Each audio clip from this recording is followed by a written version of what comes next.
Azərbaycanın görkəmli kino və teatr ustası, xalq artisti Rasim Balayev son mənzilə yola salınıb.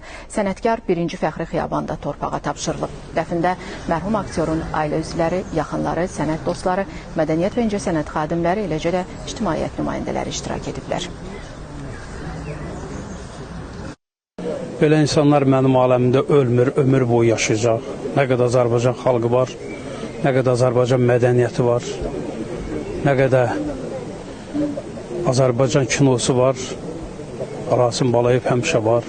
Rasim müəllim Azərbaycan kinosunun onurğası, sütunu, dirəyi, deyən dili, vuran qolu. Azərbaycan kinosu deyəndə ilk insanın gözünə Rasim Balayevin yaratdığı obrazlar gəlir.